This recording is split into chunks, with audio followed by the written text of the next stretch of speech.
Bonsoir à tous. À la une de ce journal, 3 ans après l'aggravation de la situation sécuritaire et humanitaire dans les régions du nord-ouest et du sud-ouest, toujours aucun débat parlementaire organisé sur la crise anglophone et au regard des retards criards observés dans la mise en place d'un véritable dialogue national inclusif, des sénateurs expriment leurs vives inquiétudes et la société civile, pour la première fois, interpelle l'Union africaine sur l'urgence d'engager un processus de paix au Cameroun et de mener des investigations sur des allégations de crimes de guerre commis sur le théâtre de la crise anglophone.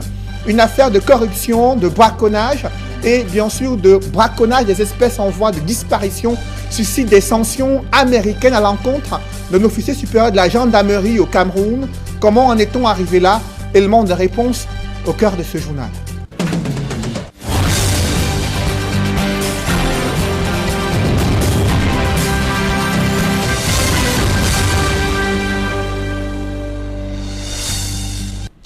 Merci de suivre cette édition complète de l'information sur Equinox Télévision.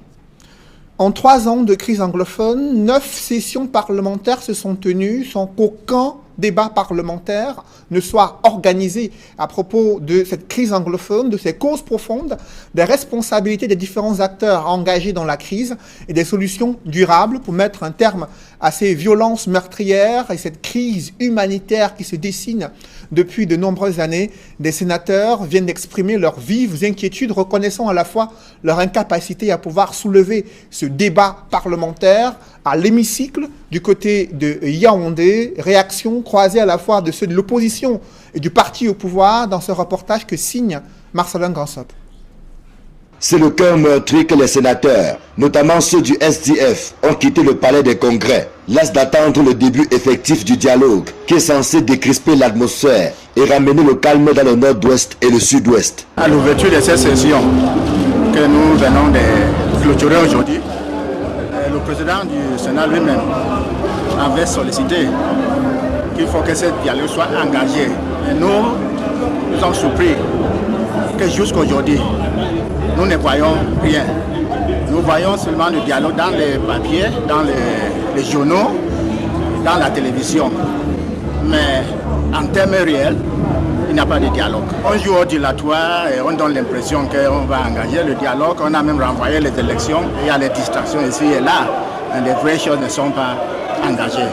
Le RDPC est lui aussi préoccupé par cette crise qui n'a que trop duré et pense qu'il est plus que temps d'ouvrir un dialogue inclusif. La majorité des Camerounais veut le dialogue. Il n'y a pas aucun Camerounais qui peut dire que le Cameroun c'est son propre pays plus que les autres. Donc il faut créer l'atmosphère pour que toutes les Camerounaises, anglophones et francophones, partagent les opinions, font leurs contributions pour qu'on atteigne le paix. Ces appels au dialogue effectif sont d'autant plus urgents que des voix s'élèvent parmi les activistes anglophones pour appeler à la reprise de l'école dès septembre prochain. Ce qui suppose au préalable que les conditions de sécurité soient réunies et que les armes se taisent à jamais. Vous avez vu le Premier ministre, chef de gouvernement, le chef Joseph Diongouté était à nord-ouest et sud-ouest l'autre jour. Il avait initié le dialogue. Il avait montré l'esprit d'humilité et bonne expression, utiliser les bonnes langues et condamner la violence. Et ils ont lancé un appel aux Camerounais de revenir et contribuer pour la construction d'un Cameroun uni.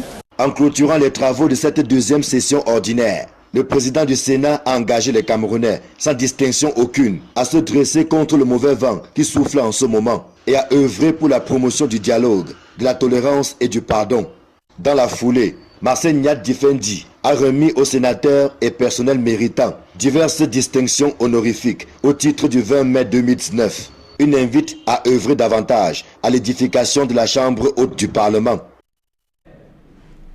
Environ 15 organisations internationales de la société civile viennent d'interpeller l'Union africaine sur l'aggravation de la situation humanitaire et sécuritaire dans les régions anglophones du Cameroun, dans leur correspondance adressée au président de la Commission de l'Union africaine et le président en exercice de l'UA.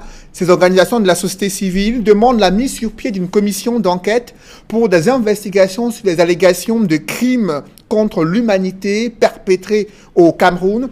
La société civile appelle l'Union africaine à mettre la pression sur le gouvernement camerounais afin d'initier un dialogue inclusif national et d'élaborer un processus de paix en engageant des discussions avec des groupes séparatistes anglophones. Ces organisations de la société civile estiment que l'Union africaine doit dénoncer et condamner tout individu camerounais propageant des discours de haine et la violence à travers les réseaux sociaux. Elle appelle également l'Union africaine à pousser le gouvernement camerounais à libérer tous les leaders et membres de l'opposition camerounaise, les défenseurs des droits humains, leaders politiques et syndicalistes qui ont été arbitrairement arrêtés et placés en détention. Déclaration signée par 15 organisations de la société civile qui sont africaines, camerounaises et internationales. Au regard des hécatombes vécues sur les routes ces derniers mois au Cameroun, le gouvernement se limite à un rappel à l'ordre adressé aux promoteurs, propriétaires des agences de transport à travers les principales villes du Cameroun. Une concertation s'est tenue du côté de Yaoundé. D'autres précisions avec Guy Zogo. C'est sur un ton martial que le ministre des Transports a fait le décompte mortel des accidents de la route ces derniers mois au Cameroun. C'était au cours d'une réunion à Yaoundé avec les responsables des agences de voyage interurbains. Au mois d'août 2017, c'était 117 morts. Au mois de janvier, de mars et de juillet 2018, respectivement 21, 4 et 32 morts. Au mois de juin et de juillet 2019, 21 et 7 morts dans 2 graves accidents de la circulation routière. Face à la gravité de la situation, marquée aussi par la récurrence des excès de vitesse, le ministre des Transports a annoncé l'entrée en scène de nouveaux radars. Je viens de procéder à l'acquisition de nouveaux radars semi-portatifs, dernière génération, qui seront mis à contribution dans les tout prochains jours pour la lutte contre les accidents de la circulation routière liés à l'excès de vitesse. Mais la dissuasion seule ne suffira pas. Il sera aussi question de sanctions, notamment à l'encontre des agences de voyage ne s'étant pas mises à jour depuis le 10 de février dernier. Celles donc des compagnies de transport routier interurbain de voyageurs n'ayant pas cru devoir régulariser leur situation administrative après la vaste campagne d'audit qui s'est déroulée sur l'ensemble du territoire national en février dernier, seront maintenus sur le coup de la suspension. Au total, le ministre des Transports appelle les agences de voyage à adhérer aux efforts engagés. Je vous invite à un sens élevé de responsabilité pour intégrer les différentes mesures à venir, non pas comme une contrainte, mais comme des mesures visant à vous encadrer. Car l'inflexion durable de la courbe des accidents de la circulation routière au Cameroun est une affaire de tous. De leur côté, les agences de voyage se disent disposées à contribuer à la réduction notable des accidents de la route. Le ministre des Transports est dans son rôle, un rôle de pédagogue, de sensibilisateur et surtout de censeur aussi. Tous ces enseignements ont bel et bien été enregistrés et nous en comptons faire bon usage parce que c'était de la pédagogie, une pédagogie forte. Donc il est question d'inverser la courbe sur les accidents. Nous prenons déjà beaucoup de dispositions. Nous sommes dans le tracking depuis plus d'une dizaine d'années. Alors nous allons continuer à nous appesantir là-dessus pour inverser la courbe, comme a dit Monsieur le ministre. Mais vous avez vu le classement des excès de vitesse. En ce qui concerne le Général Express Voyage, nous venons un peu loin au fond. Au niveau de la formation, au niveau de l'encadrement, nous essayons de mettre en pratique tous ces éléments à Princesse Voyage. Et nous nous réjouissons aujourd'hui de voir que nous sommes sur la bonne ligne à Princesse Voyage. Alors nous allons intensifier plutôt la formation. Les échanges entre les parties ont tourné autour des propositions appelant notamment au partage des expériences et à une collaboration étroite avec le ministère des Transports. Au-delà de ces concertations qui se multiplient entre les autorités administratives et les agences de transport, il y a des campagnes de prévention routière qui, elles aussi, sont observées depuis quelques semaines en raison de cette période des vacances. Pour autant, rien n'a véritablement changé. Les automobilistes sont encore des champions en excès de vitesse et s'exposent à de nombreux accidents mortels. Malgré les rappels à l'ordre des agents en charge de la campagne de prévention routière, très peu de choses ont vraiment changé sur les routes. C'est le constat que fait Xavier Foka dans ce reportage. Le récent accident de la circulation sur l'axe Bati-Baham, qui avait coûté la vie à un conducteur non titulaire d'un des véhicules impliqués, a permis à la gendarmerie nationale de prendre en compte cet aspect lors des campagnes de prévention routière. Après avoir vérifié le manifeste, nous nous rassurons que le chauffeur est le chauffeur titulaire du bus qu'il conduit. Les équipes déployées sur la nationale numéro 5, entre Douala et Edea, ne s'intéressent pas seulement aux problèmes d'excès de vitesse ou aux mauvais dépassements. Nous insistons sur la surcharge et les transports clandestins en ce moment. Alors ma présence dans ce bus me permet de voir, d'identifier formellement les passagers. Combien est-ce qu'ils sont? Combien de passagers sont-ils dans ce bus? Et comment est-ce qu'ils sont installés? Qui sont-ils et où est-ce qu'ils vont? La régularité de ces campagnes de prévention routière a permis de ramener à l'ordre des conducteurs des véhicules à usage personnel, aussi bien que ceux des véhicules utilisés pour le transport en commun. Ce n'est pas tout le temps que nous rencontrons les bus avec peu de passagers qui respectent les normes. Donc depuis que nous sommes là, nous insistons sur la surcharge et le transport clandestin. Mais là, maintenant, vous-même vous le voyez, il n'y a pas de surcharge. Si les conducteurs adhèrent et reconnaissent le bien fondé de ces campagnes de prévention routière, ils admettent tout de même que la principale responsabilité leur incombe. Tout chauffeur d'abord doit être conscient d'abord des passagers qu'il transporte. Ce n'est pas la prévention qui va l'amener à être responsable. Moi je me dis qu'on doit d'abord avoir un sens de civisme d'abord.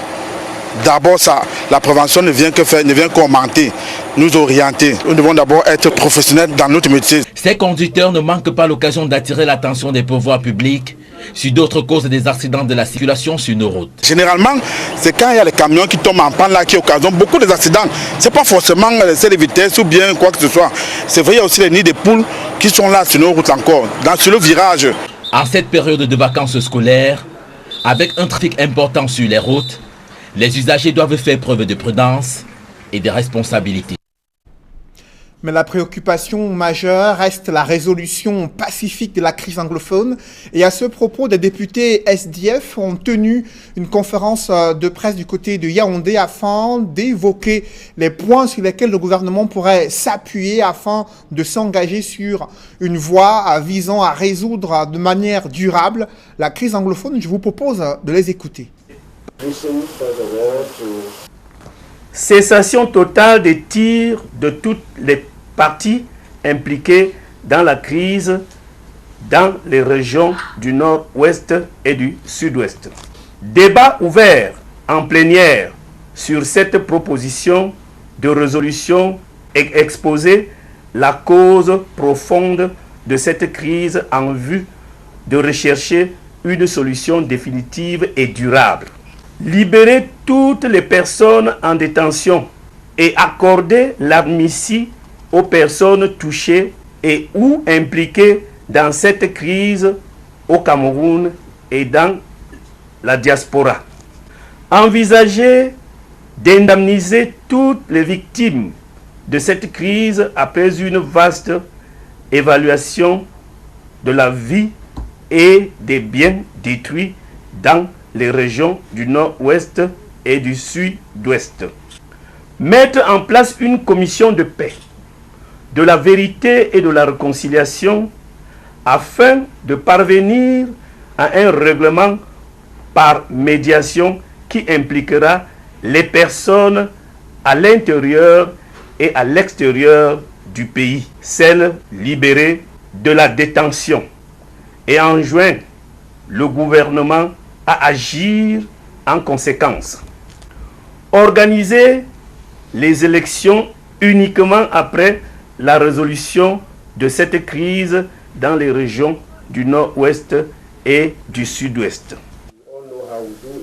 Dans le reste de l'actualité, le département d'État américain vient de désigner publiquement un colonel inspecteur de la gendarmerie au Cameroun pour son implication présumée dans une affaire de corruption liée au trafic des espèces. Selon le département d'État américain, il dispose d'informations crédibles selon lesquelles des fonctionnaires des gouvernements étrangers ont été impliqués dans des cas de corruption graves.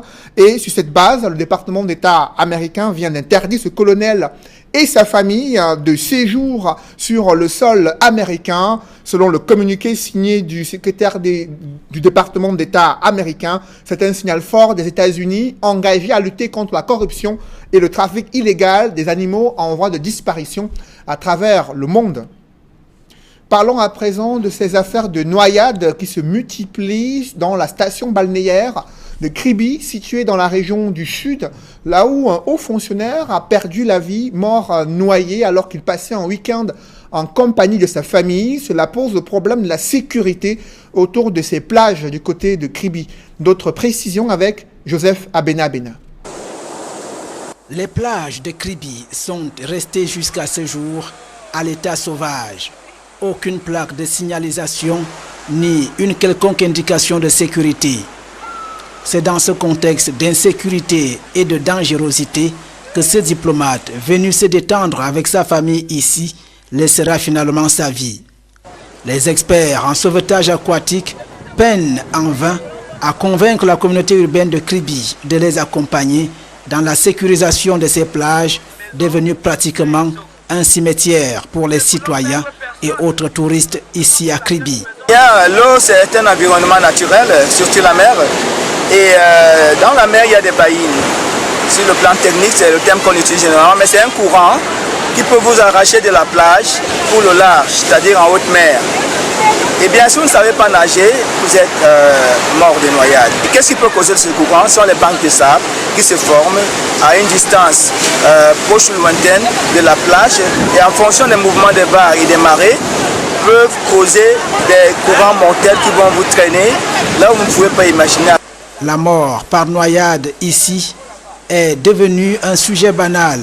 Malgré la sensibilisation de ces bénévoles, personne ne semble prendre au sérieux ces conseils, pourtant salvateurs. La noyade, c'est l'ignorance des risques, la sous-estimation des risques et la surestimation de ses capacités. C'est la première chose, le manque de savoir-faire minimal en natation de survie. Et également, le manque de connaissances en sécurité aquatique. Pour plusieurs observateurs, à côté des accidents de moto, la mer constitue la plus grande menace de la vie humaine à Kribi.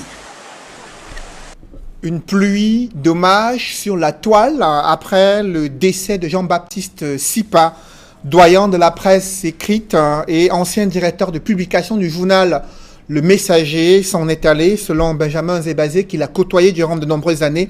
Il faisait partie des journalistes qui ont maintenu la flamme en se montrant intransigeant contre l'injustice au Cameroun. Ses anciens collègues du quotidien Le Messager saluent un homme qui leur a permis de forger leur plume dans la presse écrite, défenseur des droits humains. C'était plusieurs fois illustré à travers des prises de position en faveur des plus démunis au Cameroun. Ces multiples enquêtes journalistiques, ces interventions, ces analyses ont été plusieurs fois appréciées à la fois par l'opinion publique nationale et internationale. Jean-Baptiste Sipa, qui vient de casser sa plume, doyen de la presse écrite et ancien directeur de publication du journal Le Messager, qui s'en est allé.